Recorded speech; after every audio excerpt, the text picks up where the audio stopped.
Halo penontonku yang menasing, kembali lagi dengan saya Bimolana. Kali ini kita akan menjelaskan kenapa ini bisa nyasar ke sini, lalu tiba-tiba membogem si Thanos. So, pantengin terus videonya supaya kalian bisa tahu.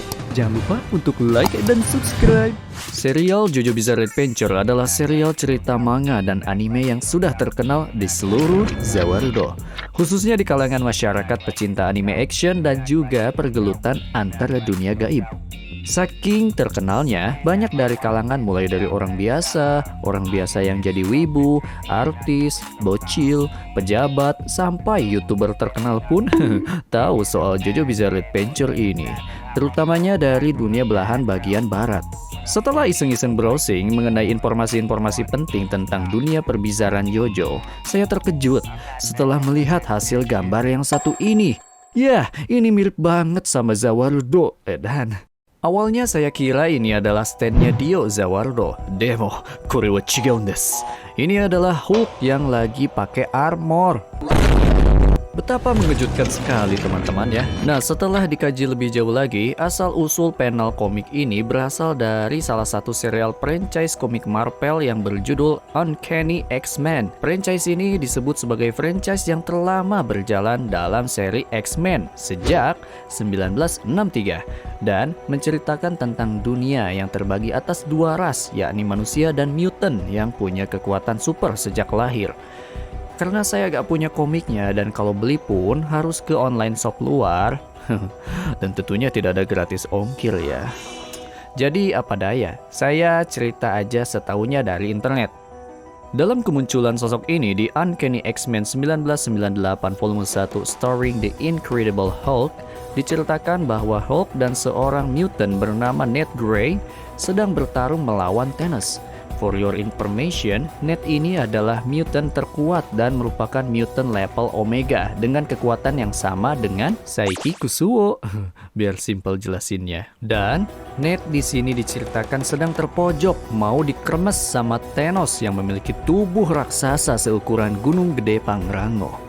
Karena terpojok, Ned tidak punya pilihan lain selain meledakkan diri dan melepaskan armornya menjadi energi kosmik yang secara ajaibnya datang menghampiri dan mengelilingi tubuh Hulk. Kemudian, energi itu berubah menjadi sebuah armor yang menjadikan Hulk sebagai The Hulkster. Kenapa nggak The Hulkster? Selain kekuatannya bertambah, Hulk kini dapat melesat terbang ke awang-awang sambil berteriak "Muda dan muda!" Yang kemudian momen ini Hulk manfaatkan untuk membogem Thanos. Dan akhirnya dengan bogeman itu, membuat Thanos kalah dan membuatnya dijengkang ke dalam sebuah portal besar menuju dimensi lain yang sudah dibuat oleh Nate. Setelah itu armornya pun menghilang. Dari cerita itu cukup seru sih ya, keren juga menurut saya. Tapi dari desain armornya ini memang tidak bisa dipungkit lagi, mencolok sekali, apalagi kalau dibandingkan dengan standnya Dio Zawarudo, khususnya di bagian helm, dada, dan juga belakangnya. Apalagi pas dipakai sama Hulk, warnanya mencolok sekali, warna kuning. Lantas, apa ini artinya Marvel meniru artnya Araki Sensei, atau Araki yang malah meniru Marvel? Well, kita akan bahas, oke?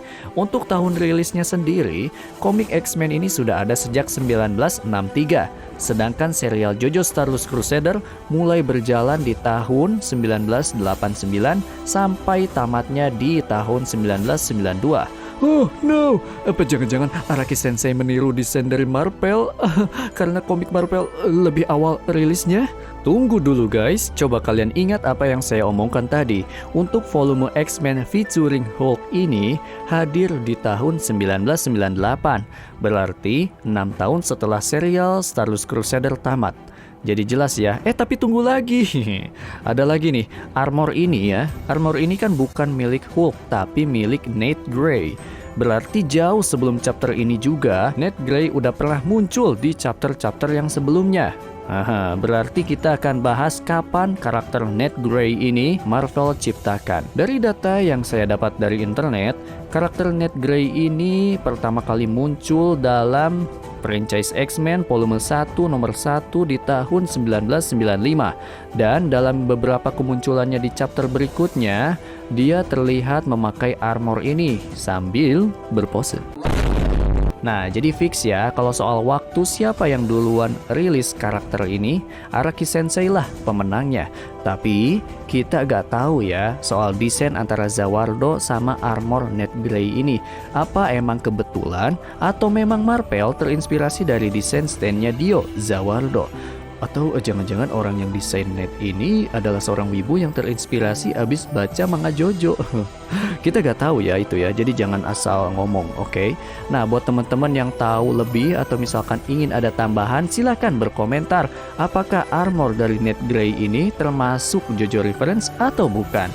Oke, cukup semuanya. Saya mau ke belakang dulu, cepet-cepet ya. Harus subscribe, jangan lupa untuk like juga. Aduh, terkuat deh. Hanya ke WC dulu. Sampai jumpa di video berikutnya.